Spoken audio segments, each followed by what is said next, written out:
अस्सलाम वालेकुम, welcome to my YouTube channel mathematics specialist.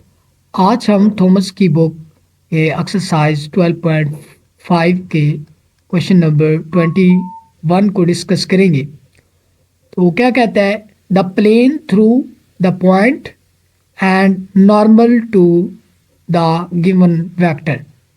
अब हम जानते हैं कि जो एक प्लेन होता है उसकी इक्वेशन लिखने के लिए हमें दो चीज़ों की ज़रूरत होती है। एक ऐसा पॉइंट कि जो उस प्लेन पर वाक़या है या वो प्लेन जो है उस पॉइंट से गुज़र रहा है, और एक ऐसा वेक्टर। ठीक है, ये हम फॉर एग्जांपल हमारे पास क्या है कि एक प्लेन है।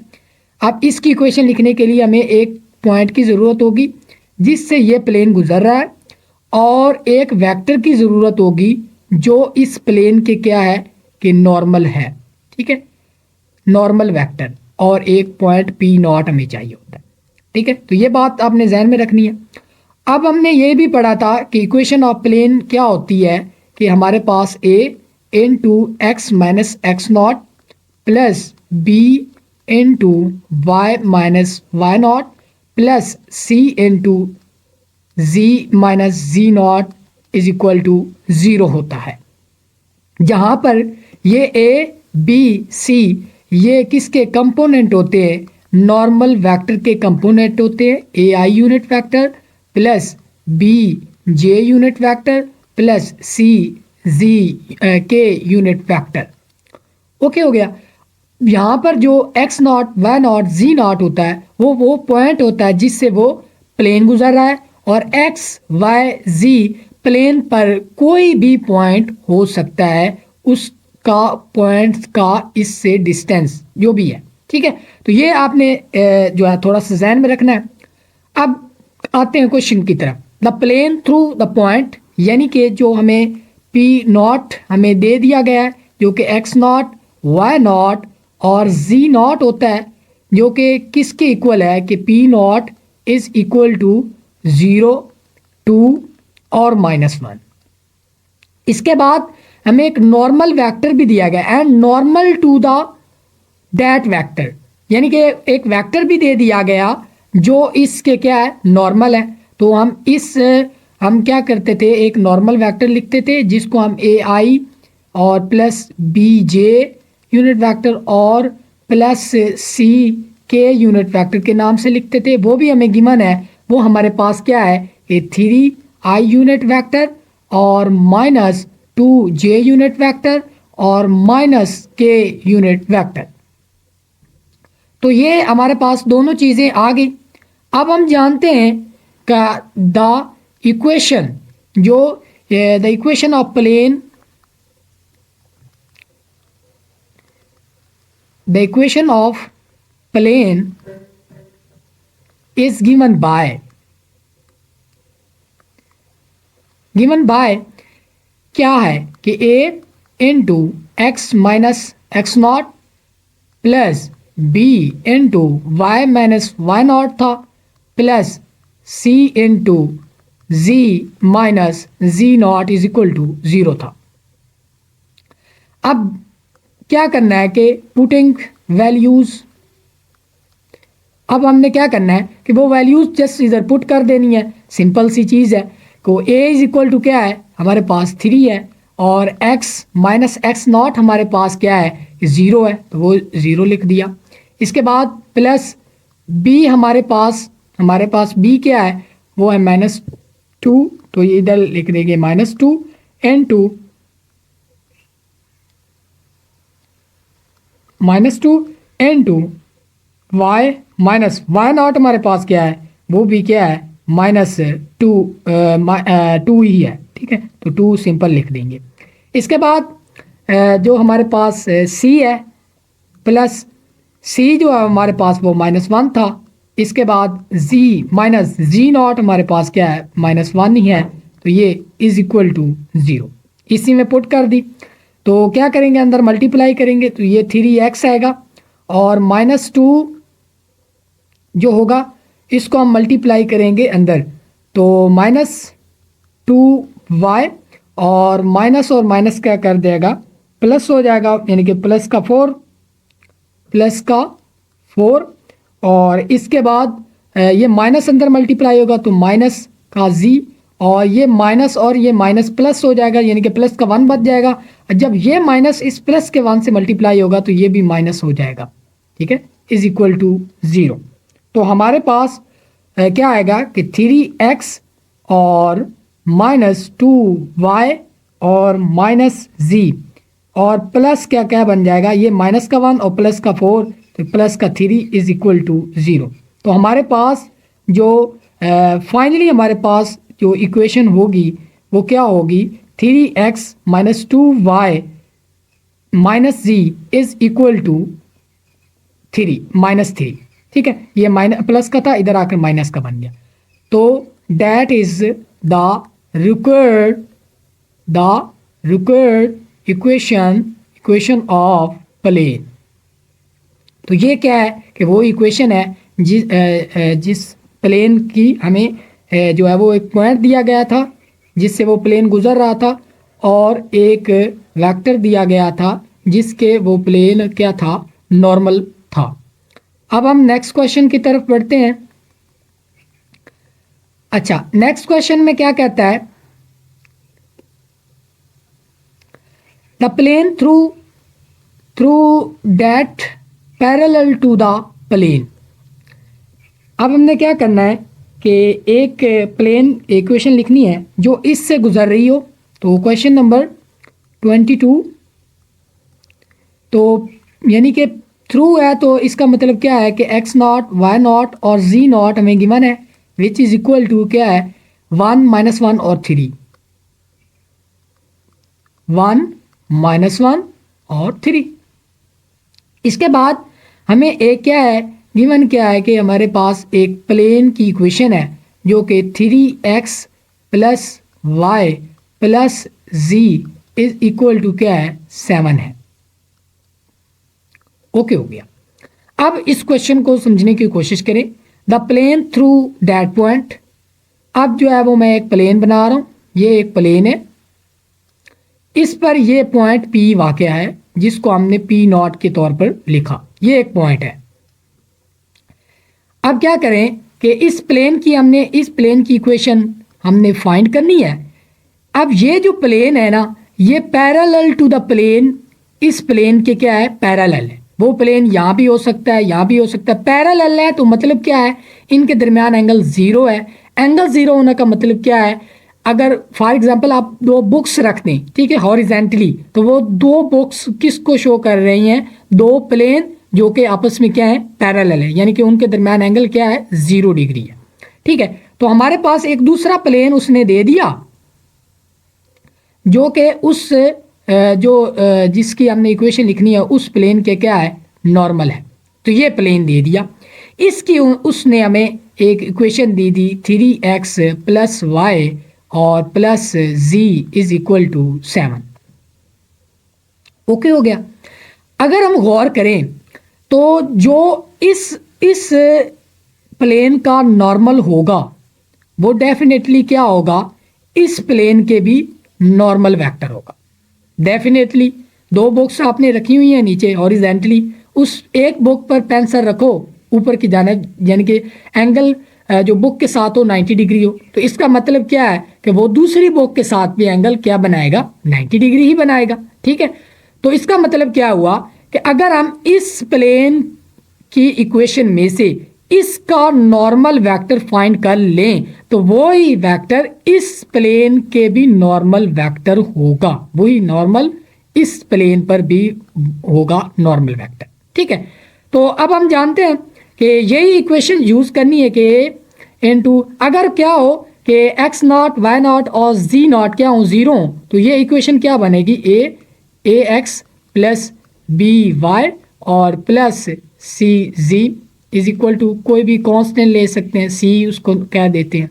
ठीक है, तो अगर हम गौर करें तो ये किसको शो कर रहा है, ये 3ai को शो कर रहा है, यानी कि हमें क्या चाहिए कि एक नॉर्मल वेक्टर ai + bj और प्लस k यूनिट वेक्टर चाहिए था, जो कि हमें मिल रहा है। यहाँ पर क्या है कि 3 किसको शो कर रहा है, 3ai को और प्लस वन किसको शो कर रहा है, वन शो कर रहा है ये बी जे को, और प्लस वन किसको शो कर रहा है, सी के को। ठीक है, तो ये हमें एक नॉर्मल वेक्टर भी मिल गया जो इस प्लेन के नॉर्मल है। तो इसका मतलब क्या है, ये इस प्लेन के भी नॉर्मल होगा। अब हमें इस प्लेन की इक्वेशन को लिखने के लिए दोनों चीज़ें जो है हमें मिल गई, एक पॉइंट जिससे वो प्लेन गुजर रहा है, और एक नॉर्मल वेक्टर, ठीक है, जो उस प्लेन पर नॉर्मल है। तो क्या करेंगे, जस्ट पुटिंग वैल्यूज, आपने वो इक्वेशन दोबारा लिखनी है कि as equation of the plane is given by that thing, फिर उसके बाद लिखनी है पुटिंग वैल्यूज। ठीक है, तो मैं ये सिंपल क्वेश्चन कर रहा हूँ तो आसानी के लिए, ताकि टाइम वेस्ट ना हो। A into X minus X naught, तो एक्स नॉट हमें गिवन है जो है 1, तो 1 लिख देंगे। इसके बाद प्लस बी, बी हमें क्या गिवन है भाई, बी हमें गिवन है 1, तो ये 1 आ गया। और इसके बाद y माइनस वाई नॉट हमें क्या गिवन है, -1, तो ये -1 लिख दिया। इसके बाद प्लस क्या कर देंगे, ये सी है हमारे पास 1, और into Z minus Z not हमें गिवन है 3, तो ये 3 लिख दिया, और विच इज इक्वल टू 0 हो गया। ओके हो गया। अब हम जस्ट क्या करेंगे सॉरी, ये एक ही जगह हमने क्या लिखना था, 3 लिखना था। ठीक है, अच्छा, अब इनको मल्टीप्लाई करें और इनको सिंप्लीफाई करें, -3 और y, और ये माइनस और माइनस क्या कर देगा इसको प्लस, और ये प्लस का z और माइनस का 3 इज इक्वल टू 0। तो ये क्या बन गया, 3x प्लस वाई और प्लस का z, और क्या बन जाएगा माइनस का 5 इज इक्वल टू 0। तो 3x plus Y plus z is equal to 5। तो क्या है, the required equation of the plane. ठीक है, तो ये वो इक्वेशन है जिसकी हम जो कि उस प्लेन की इक्वेशन है जिस पर एक पॉइंट दिया हुआ था और वो एक प्लेन के पैरेलल था। ठीक है, तो ये क्वेश्चन भी हमारा कंप्लीट हुआ। अब हम चलते हैं क्वेश्चन नंबर 23 की तरफ। 23 में तो क्या दिया हुआ है, 3 पॉइंट्स दिए गए हैं। ठीक है, तो अब हम क्या करेंगे, सॉल्यूशन लिखेंगे इसका। तो अब हम क्या करने जा रहे हैं, हम इसको क्या कर लेंगे, पी क्यू और एस में इसके जो कंपोनेंट्स हैं उसको क्या कर लेंगे, बांध लेंगे। ठीक है, तो स्टार्ट करते हैं।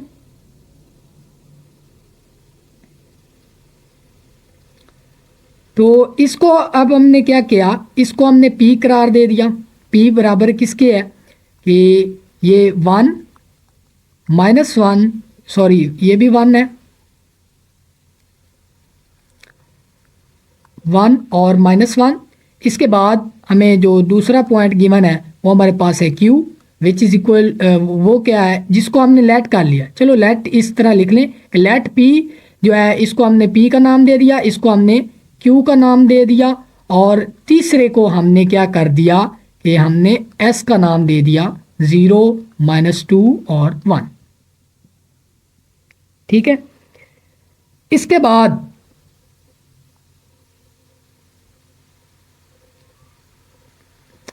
अच्छा, अब हम क्या करेंगे कि ये एक प्लेन है। अब हम क्वेश्चन को जो है वो समझने की कोशिश करते हैं। ये हमारे पास है एक प्लेन, ठीक है, वो प्लेन बना ही नहीं है भाई हमारा।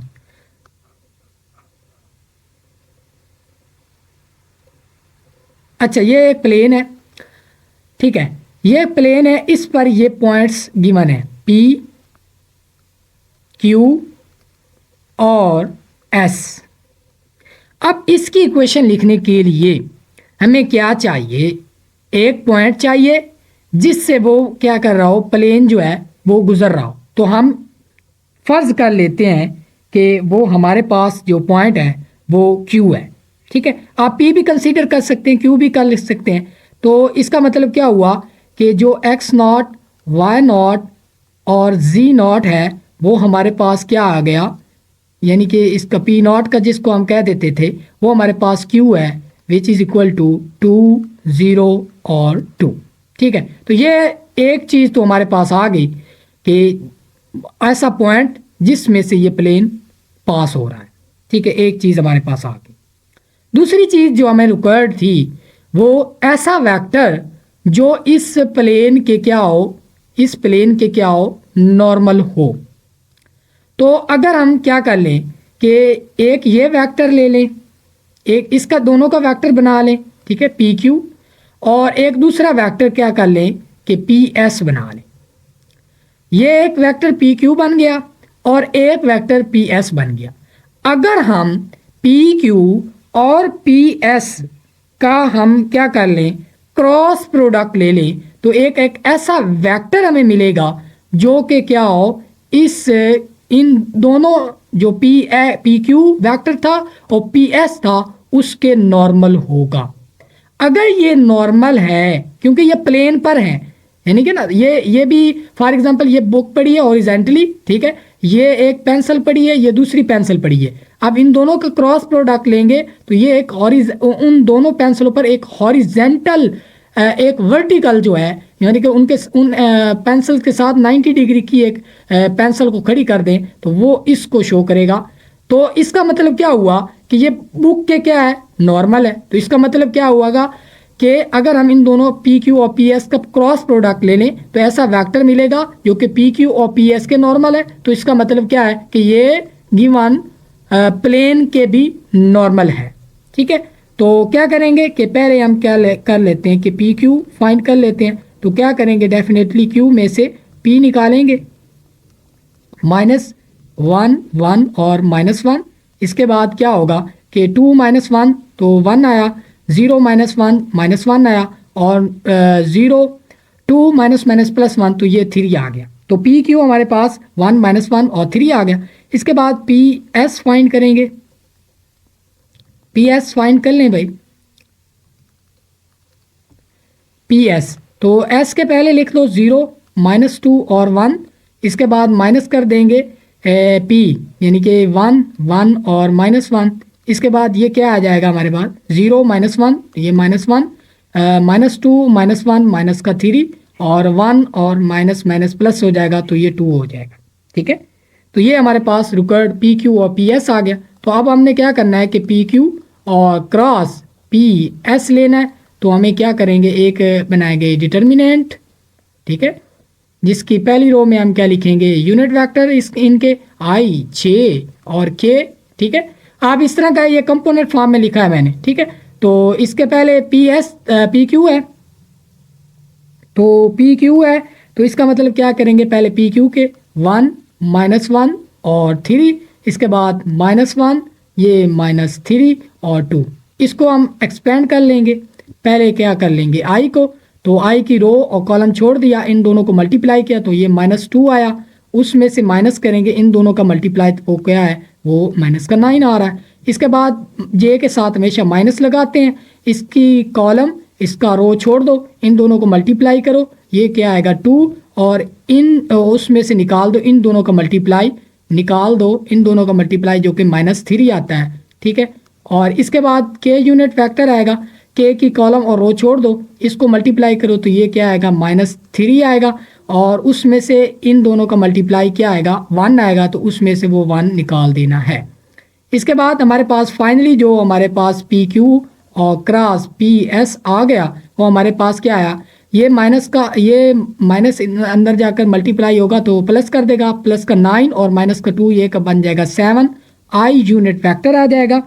इसके बाद ठीक है, ये 7 आई यूनिट वेक्टर, और क्या बन जाएगा, ये माइनस और ये माइनस प्लस होगा, प्लस का 5 तो ये माइनस का 5 जे यूनिट वेक्टर, और ये माइनस का 4 के यूनिट वेक्टर आ जाएगा। ठीक है, तो ये चीज़ थी। अच्छा, ये क्या बन गया कि ये वो नॉर्मल वेक्टर मिल गया हमें जो उस प्लेन के क्या है, नॉर्मल है। बाकी बात मैं आपको समझा चुका हूँ। जस्ट हमने क्या करना है कि पुटिंग वैल्यूज के ए क्या था कि ए हमें क्या गिवन है कि ए हमें गिवन है 7 into X minus X not हम पीछे कंसीडर कर चुके हैं पी के 2 को, तो 2 आएगा इंटू प्लस क्या करेंगे ये माइनस बी, ठीक है, प्लस का बी, तो ये माइनस का 5 है, तो into Y minus Y not में कि गिवन है वो 0 है, और इसके बाद क्या करेंगे प्लस का सी यानी कि -4, और जी माइनस जी नॉट में गिवन है वो 2 है विच इज इक्वल टू 0। तो जस्ट मल्टीप्लाई करेंगे 3x माइनस 14 प्लस माइनस का, चलो इसको कर देते हैं माइनस का 5y, और बस, और इसके बाद माइनस का 4z और प्लस का 8 विच इज इक्वल टू 0।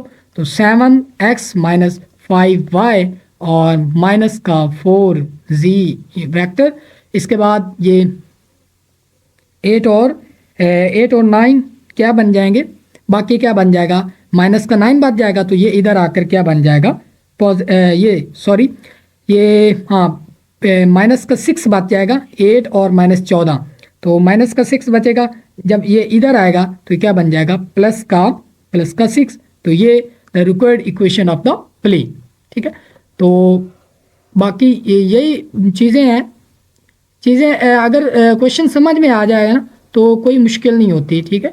तो आप पहले क्वेश्चन को समझने की कोशिश किया करें, तब जाकर जो है वो आसान हो जाएगा क्वेश्चन को डील करना, ठीक है। बाकी तो वो सेम चीज़ें हैं, पुटिंग तो सेम चीज़ें हैं, बस क्वेश्चन को समझना थोड़ा सा मुश्किल है। तो अब पिछले क्वेश्चन की तरह ये भी क्वेश्चन है, इसको मैं एक्सप्लेन नहीं करूँगा, ठीक है, तो जस्ट मैं इसको सॉल्व करने की कोशिश करूँगा। तो क्या है कि पी हमारे पास क्या है 2, 4 और 5 है, इसके बाद क्यू हमें गिवन है वो 1, 5 और 7 है, इसके बाद एस हमें गिवन है -1, 6 और 8। तो सबसे पहले तो हम क्यू को ही P naught X naught consider कर लेते हैं, 1, 5 और 7 which is equal to P naught which is equal to X naught, Y naught और जी नॉट के इक्वल है, और इसके बाद हम पी क्यू कंसिडर करेंगे, पी क्यू लेंगे, तो क्यू की वैल्यू आप जो है वो पहले लिख दें, तो 1, 5 और 7, इसके बाद माइनस करेंगे पी की वैल्यू 2, 4 और 5, इसके बाद पी क्यू आ गया, इसके बाद अब 1 माइनस 2 तो ये -1 आ जाएगा, इसके बाद 5 माइनस 4 तो ये 1 आ जाएगा, 7 माइनस 5 तो ये क्या आ जाएगा 2 आ जाएगा, इसके बाद पी एस हम फाइंड करेंगे, तो एस की वैल्यू पहले लिख दो -1, 6 और 6, इसके बाद -1, 6 और 8 है, ठीक है, ये 8 होना था, तो ये भी 8 ही है, और इसके बाद पी एस, तो एस की पहले लिख दी, इसके बाद पी की लिख दें, वो क्या है 2, 4 और 5, इसके बाद क्या करेंगे इसको -1, -2 -3 आ जाएगा, इसके बाद 6 माइनस 4 तो ये 2 आ जाएगा, इसके बाद 8 माइनस 5 तो ये 3 आ जाएगा। ये हमारे पास रिक्वायर्ड हमें पी क्यू और पी एस फाइंड हो गया। तो जस्ट हमने क्या करना है कि पी क्यू और क्रॉस पी एस फाइंड करना है, जो कि नॉर्मल वेक्टर एन के इक्वल है, तो हम डिटर्मिनेंट लगाएंगे, तो आई जे और के यूनिट वेक्टर आ गए हमारे पास। क्या करेंगे कि पहले पी क्यू डालेंगे -1, 1 और 2, और इसके बाद -3 और 2 और 3, ठीक है। तो एक्सपेंड करेंगे आई यूनिट वेक्टर के साथ इसको, तो आई का कॉलम और रो छोड़ दो, तो कॉलम और रो छोड़ दो, तो ये 3 -4 आ जाएगा, माइनस का जे, इसके बाद इसका कॉलम इसकी रो छोड़ दो, ये माइनस का 3 और माइनस का 3 और माइनस कर देंगे, ये जे कर गए हैं तो कॉलम रो छोड़ दिया माइनस का 3, और ये क्या कर देंगे माइनस का 6, तो ये माइनस का 6 कर दिया, प्लस के यूनिट वेक्टर है इनटू इसका कॉलम इसकी रो छोड़ दो, तो क्या बन जाएगा कि -2 और -3 बन जाएगा, ठीक है। तो इसके बाद क्या आ जाएगा, ये माइनस का आई यूनिट वेक्टर आ जाएगा, ये यहाँ से क्या बचेगा, ये प्लस का 6 आएगा, तो प्लस का 3 बच जाएगा, तो ये माइनस का 3 जे यूनिट वेक्टर, इसके बाद यहाँ पर क्या बचेगा, ये बचेगा प्लस का 3, तो ये प्लस के ही बच जाएगा, ठीक है। तो ये हमारे पास क्या आएगा, हाँ, तो ये हमारे पास नॉर्मल वेक्टर आ गया एन। अब हमें इक्वेशन लिखने जस्ट क्या करेंगे कि इक्वेशन जो है वो हमारे पास होती है क्या है, A into X minus X not plus B into Y minus Y naught और C into Z minus Z naught होती है। तो इसमें पुटिंग वैल्यूज़ ए हमारे पास गिवन क्या है कि -1 into X minus X not में गिवन है। एक्स हमने किसको कंसीडर किया था, क्यू को, ठीक है। तो क्यू हमारे पास क्या था, पहले 1 है, इसके बाद ठीक है ऊपर से देख लेते हैं थोड़ा सा, ठीक है 1 5 और 2। तो अब हमारे पास क्या है कि माइनस का बी तो 3 है, तो क्या बन जाएगा y -5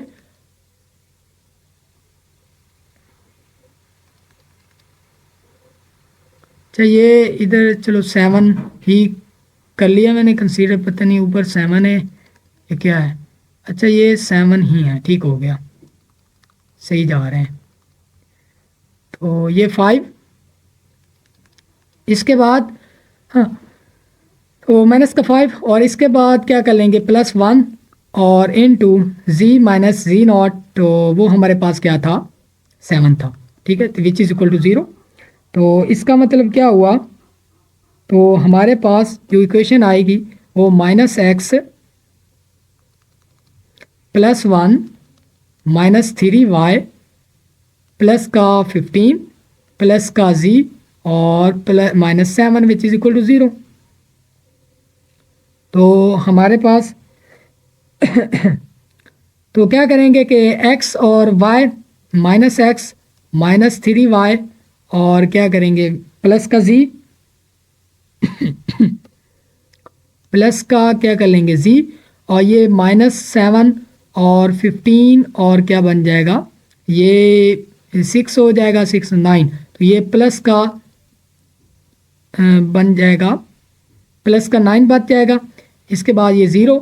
अगर हम ये सारी टर्में उधर ले जाएं तो x plus 3y minus Z is equal to 9। तो ये हमारे पास क्या आ गया, the required equation of the plane, ठीक है।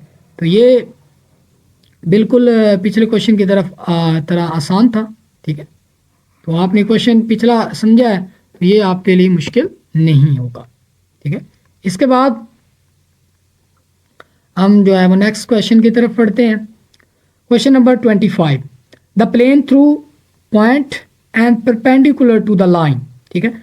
तो इसका मतलब सॉल्यूशन क्या लिखेंगे, 25 क्वेश्चन है। तो क्या हुआ कि हमें पी नॉट हमें दे दिया गया जो कि एक्स नॉट वाई नॉट और जी नॉट के इक्वल होता है, तो हमें गिवन है 2 4 और 5, ठीक है। इसके बाद एक लाइन की इक्वेशन पैरामेट्रिक इक्वेशन दी गई है जो कि X not X is equal to 5 plus T और इसके बाद y is equal to 1 plus 3t और z is equal to 4t दिया गया है। अब इस क्वेश्चन को समझने की कोशिश करते हैं। द प्लेन थ्रू पॉइंट, तो ये हमारे पास एक प्लेन है जो कि इस पॉइंट से गुजर रहा है जिसको हमने पी नॉट करार दे दिया, ठीक है। इस पॉइंट से क्या कर रहा है, गुजर रहा है परपेंडिकुलर टू द लाइन, यानी कि एक लाइन है जिसके ये प्लेन परपेंडिकुलर है, यानी क्या है कि इस लाइन के ये परपेंडिकुलर है, यानी कि ये लाइन एक जो इस प्लेन के परपेंडिकुलर है। अब इसकी पैरामेट्रिक इक्वेशन ये दी हुई है, ठीक है। अगर हम एक ऐसा वेक्टर निकाल लें कि जो इस प्लेन के क्या हो, परपेंडिकुलर हो, तो तब हम इसकी इक्वेशन को लिख सकते हैं। अब हम जानते हैं दो पैरामेट्रिक इक्वेशन है, उसको लिखने के लिए भी दो चीज़ों की ज़रूरत होती थी, एक वो पॉइंट जो उस लाइन पे मौजूद है और एक ऐसा वेक्टर जो उस लाइन के पैरेलल है। तो इसका मतलब क्या हुआ कि इस पैरामेट्रिक इक्वेशन से हम वो वेक्टर निकालेंगे जो इस लाइन के क्या होगा, पैरेलल होगा। अगर ये इस लाइन के पैरेलल है तो इसका मतलब क्या हुआ कि ये प्लेन के भी परपेंडिकुलर होगा, प्लेन पर क्या होगा, परपेंडिकुलर होगा, क्योंकि लाइन भी परपेंडिकुलर है प्लेन पर। तो अब हम जानते थे तो x is equal to X not plus T V 1 होता था, और y is equal to Y not plus T V two होता था और z is equal to Z not plus T V three होता था। यहाँ पर जो v1, v2 और v3 वो वेक्टर होता था जो कि इस लाइन के पैरेलल होता था, यानी कि v1 i यूनिट वेक्टर और plus v2 j unit vector plus v3 k unit vector. Okay हो गया। अब ये क्या है, अच्छा इसको बाद में देखते हैं। अब देखें कि टी का जो कोफिशिएंट है वो क्या है, हमारे पास 1 है, तो इसका मतलब v1 जो है हमारे पास 1 है, तो v वेक्टर हमारे पास क्या आएगा, i यूनिट वेक्टर, यानी 1 लिखने की कोई ज़रूरत नहीं होती। इसके बाद यहाँ पर भी क्या है कि यहाँ पर t का कोफिशिएंट क्या है, 3 है, तो इसका मतलब हमारे पास जो था 3 j यूनिट वेक्टर आ गया v2। इसके बाद 4t है, तो इसका मतलब क्या होगा, प्लस v3 जो है हमारे पास 4 है जो कि k यूनिट वेक्टर है। तो ये वेक्टर है जो इस लाइन के पैरेलल है। अगर ये लाइन के पैरेलल है तो इसका मतलब क्या होगा, इस प्लेन पर क्या होगा, परपेंडिकुलर होगा, क्योंकि ये लाइन भी इस प्लेन पर परपेंडिकुलर है। तो इसको हम n का नाम दे सकते हैं कि हमारे पास i प्लस 3j और प्लस 4k यूनिट वेक्टर हमें मिल गया, जिसको हम क्या कहते थे, ai unit vector plus bj unit vector plus ck unit vector. Okay हो गया। अब हम जस्ट क्या करेंगे कि the equation of plane is given by, वो लिखेंगे, आपने वो थ्योरी लिखनी है। इसके बाद क्या लिखना है कि a इंटू एक्स नॉट होता था plus b into Y minus Y not होता था plus c into Z minus Z not होता था, इक्वल टू 0 होता था। अब हमने a हमने क्या किया, 1 ले लिया, तो वो 1 लिख देंगे, यहाँ पर 1 आ गया हमारे पास, ठीक है। इसके बाद x माइनस एक्स नॉट हमने कंसीडर किया था भाई 2 को p को, ठीक है, p नॉट, अच्छा तो वो है 2। इसके बाद b हमारे पास क्या है कि वो प्लस का 3 है। इसके बाद y माइनस वाई नॉट हमारे पास है 4 और प्लस c हमारे पास क्या है, c हमारे पास है, इधर देख ले, ये 4 है, तो z माइनस जी नॉट हमारे पास गिवन है 5। तो ये हमारे पास द रिक्वायर्ड इक्वेशन आ गई। अब जस्ट इसको सिंप्लीफाई करना है, प्लस 3y माइनस का 12 और प्लस का 4z और माइनस का 20 इज इक्वल टू 0। तो ये x प्लस 3y और प्लस का 4z which is equal to, ये क्या बन जाएगा 14 और ये 34 बन जाएगा, ठीक है। तो ये 34 बन गया माइनस का 34 विच इज इक्वल टू 0। तो डेफिनेटली सिंप्लीफाई करने से मज़ीद अगर हम लिखना चाहें 3y प्लस 4z और z, ठीक है, और इसके बाद 35 इधर आ जाएगा। तो ये जो है वो क्या होगा कि the required equation of the plane passing through the dead point and parallel to the given parametric equation of the line, ठीक है। तो ये हमारे पास हमारा आज का लेक्चर कंप्लीट हुआ। हमने क्वेश्चन 5 किए। अगर कोई भी क्यूरी हो, कोई भी कन्फ्यूजन हो, तो आप जो है वो कमेंट सेक्शन में आप कमेंट कर सकते हैं और मेरे चैनल को सब्सक्राइब करें और लाइक करें और दोस्तों के साथ शेयर करें और दुआ में हमेशा याद रखें। अल्लाह हाफिज़।